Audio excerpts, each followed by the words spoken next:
सुप्रभात बच्चों। आज के इस क्लास में आपको पुनः व्याकरण ही पढ़ाई जाएगी। व्याकरण में मैं आपको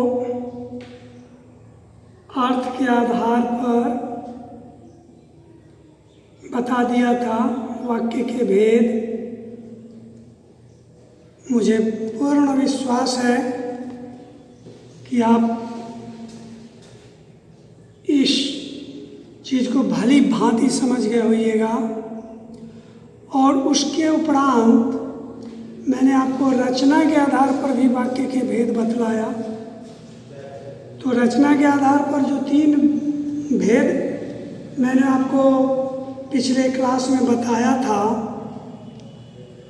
उसमें सरल वाक्य, संयुक्त वाक्य और मिश्र वाक्य, ये 3 वाक्य पर प्रकाश डालना था। लेकिन 2 ही वाक्य पर, 2 ही भेद पर प्रकाश डालते डालते समय पूरा हो गया और एक वाक्य आपका, मिश्र वाक्य आपका छूट गया। खास करके छोड़ने के एक और भी कारण थे कि इस बहाने भी आपकी पुनः उस पढ़ाई की शुरुआती दौर से पुनरावृत्ति हो जाए, इस उद्देश्य से भी मैंने मिश्र वाक्य के विषय में समझाना छोड़ दिया। यद्यपि चाहते तो हो जाता, लेकिन ये धरफड़ वाली पढ़ाई हो जाती और धरफड़ वाली पढ़ाई पर मैं विश्वास नहीं करता हूँ। थोड़ा कम पढ़िए लेकिन ढंग से पढ़िए, पढ़ाई को समझिए, तो वो पढ़ाई सबसे अच्छी पढ़ाई होती है। तो वाक्य के जो 3 भाग हैं, सरल वाक्य, सरल वाक्य तो सामान्य वाक्य को ही हम सरल वाक्य कहते हैं। इसमें मैं आपको बतलाया था कि एक ही उद्देश्य होता है, एक ही विधेय होता है, अर्थात एक ही कर्ता होता है इस वाक्य में और एक ही क्रिया भी होता है। और ये वाक्य देखने से ही पता चलता है कि यह सरल वाक्य होगा। सरल वाक्य में कोई खास परेशानी नहीं है।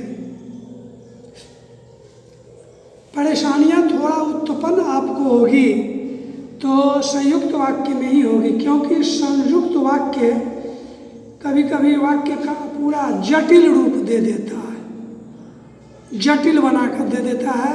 समझने में बच्चे थोड़ा गड़बड़ाने लगते हैं। तो गड़बड़ाने की कोई बात नहीं है।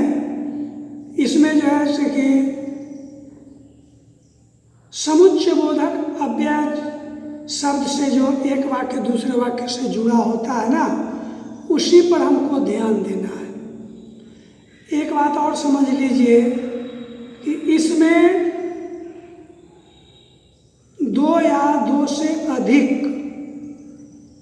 उपवाक्य होते हैं। और ये भी मैंने आपको बताया था कि उपवाक्य क्या है। उपवाक्य उसे कहते हैं जो एक ही वाक्य में अलग अलग वाक्य होते हैं। अगर उससे हम, उस संपूर्ण वाक्य से अगर हम वाक्य निकाल लें तो 2-3 वाक्य निकल जाएगा, स्वतंत्र वो निकलेगा। तो जब एक वाक्य तैयार होता है 2 या 2 से अधिक वाक्यों से, तो छोटे छोटे वाक्यों के खंड को हम उपवाक्य कहते हैं। संयुक्त वाक्य में क्या होता है कि दोनों वाक्य, अगर 2 ही वाक्य है उसमें, तो दोनों उपवाक्य अपने आप में स्वतंत्र होता है। कोई किसी पर आश्रित नहीं होता है।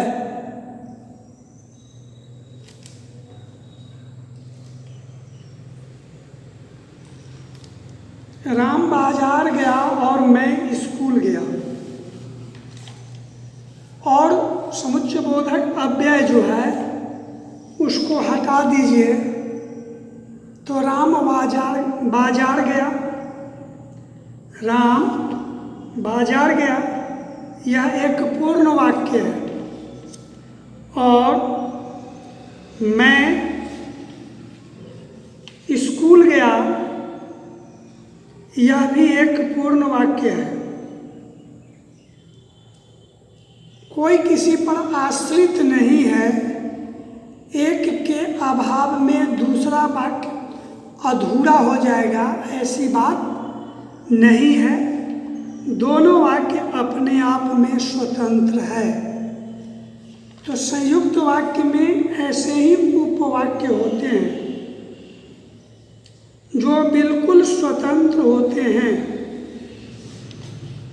और समुच्चयबोधक अव्यय से जुड़े होते हैं। समुच्चयबोधक अव्यय में और तो है ही,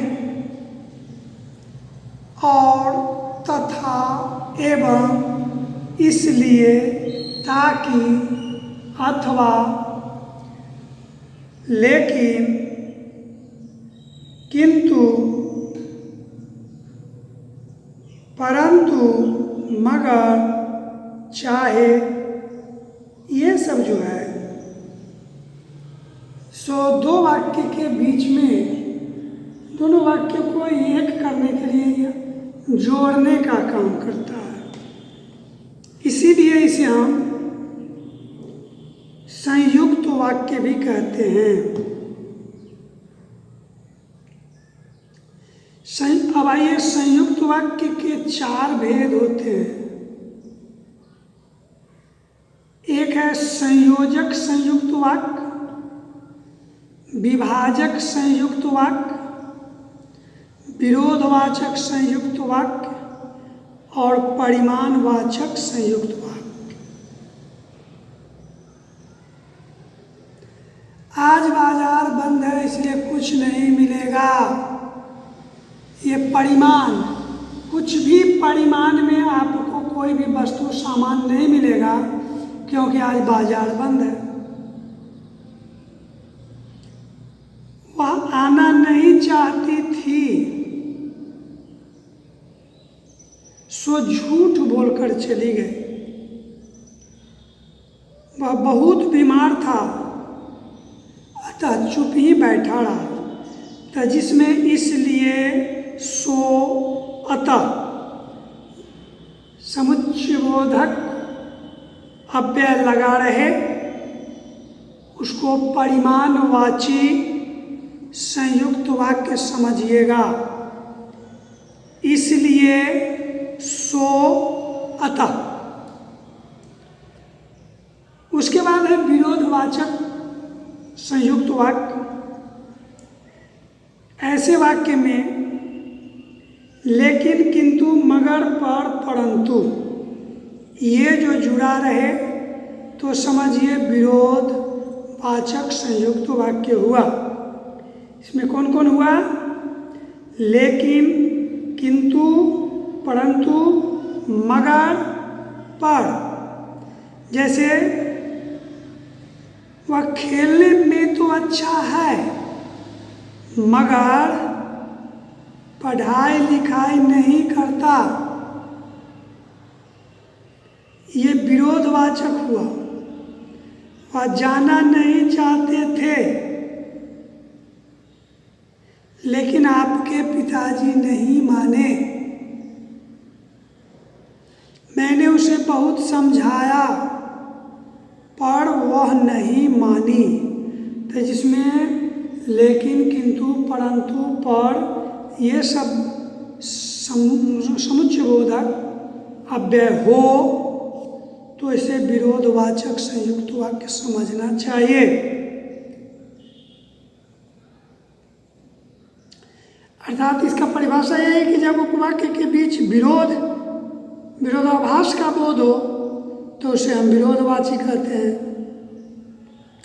जब एक उपवाक्य से कार्य का तथा दूसरे से उसके परिमाण का बोध होता है तो उसे परिमाणवाचक बोध वाक्य कहते हैं। तीसरा है जैसे कि विभाजक संयुक्त वाक्य। जिस संयुक्त वाक्य में एक उपवाक्यों से दो स्थितियों या कार्य व्यापार के बीच विकल्प दिखाया जाए या एक को स्वीकार किया जाए दूसरे को त्याग दिया जाए वे विभाजक संयुक्त वाक्य कहलाते हैं। इसके समुच्चयबोधक अवयव चिन्ह में होगा या, अथवा, या, न, यही होगा। जैसे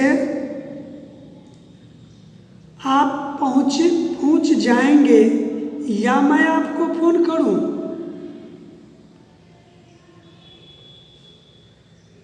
ठीक से काम करो अथवा नौकरी छोड़ दो।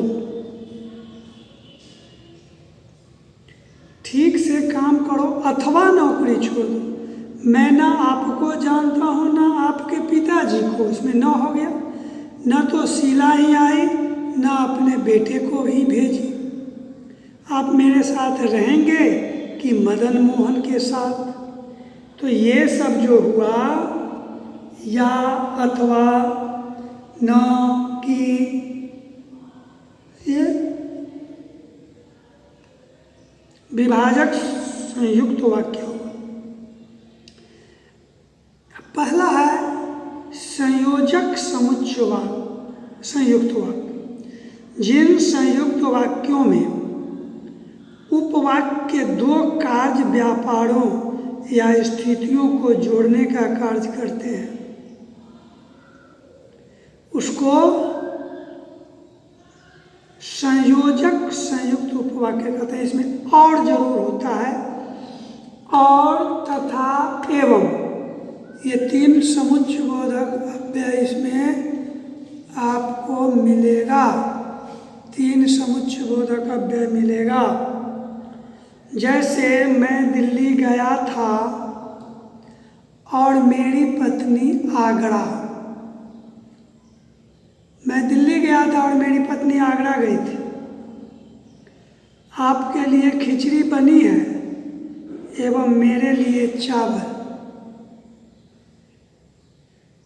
यहाँ मैं बैठूंगा तथा उधर दूसरे लोग बैठेंगे। तो एवं, और तथा, ये जिसमें लगा रहे वो संयोजक संयुक्त वाक्य हुआ। अब देखिए तीसरा है मिश्र वाक्य।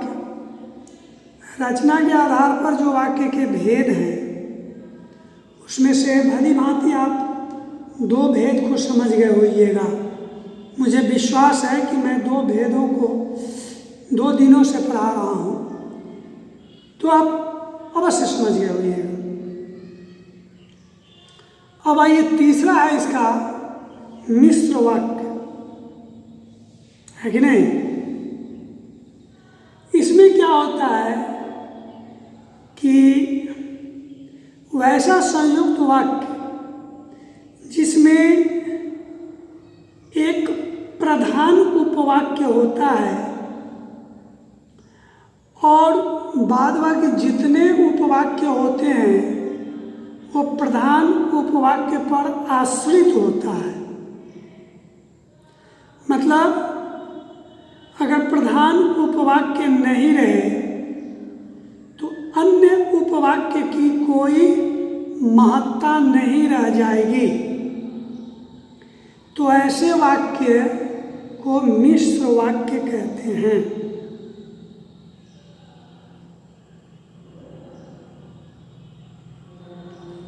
समझ गया होइएगा। मिश्र वाक्य में भी 2 या 2 से अधिक उपवाक्य होते हैं, लेकिन संयुक्त वाक्य और मिश्र वाक्य में यही अंतर है संयुक्त वाक्य में जितने भी उपवाक्य होते हैं वो अपने आप में स्वतंत्र होते हैं, वह किसी पर आश्रित नहीं होता है। प्लस उनके जो समुच्चयबोधक संयोजक चिन्ह होते हैं वो भी अलग होते हैं। और मिश्र वाक्य होता है, इसमें भी 2 या 2 से अधिक उपवाक्य होते हैं, लेकिन इसमें एक प्रधान उपवाक्य होता है और उस प्रधान उपवाक्य पर अन्य जितने भी उपवाक्य होते हैं वो आश्रित होते हैं। अर्थात प्रधान उपवाक्य को अगर हटा दिया जाए तो आश्रित उपवाक्य का कोई अर्थ नहीं रह जाएगा। समझ गए होइएगा आप, अच्छी तरह से समझ गए होइएगा। बस यही है इसमें समझना। समझ गए कि नहीं? अब जैसे देखिए इसके जो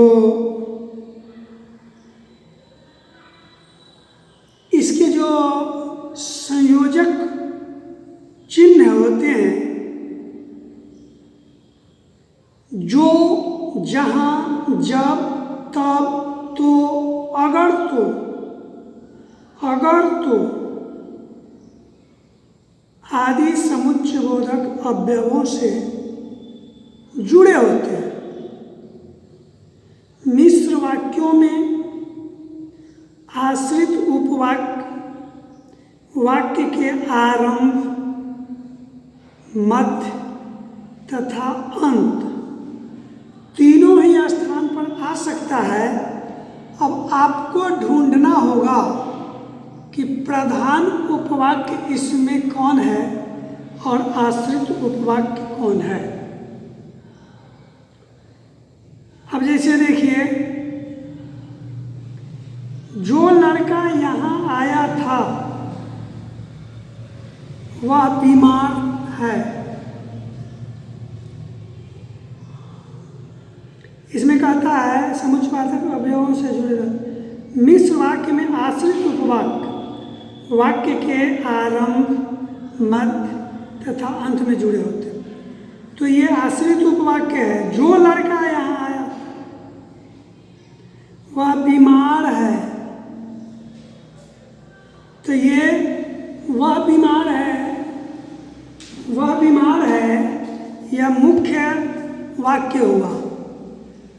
और जो लड़का यहाँ आया था आश्रित उपवाक्य है। तो ये शुरू में आ गया। मध्य में जो लड़का, वह लड़का जो कल यहाँ आया था बहुत बीमार है। तो जो इसमें भी जो कल यहाँ आया था ये मध्य में आया। वह लड़का बहुत बीमार है जो कल यहाँ आया था, तो जो कल यहाँ आया था लास्ट में।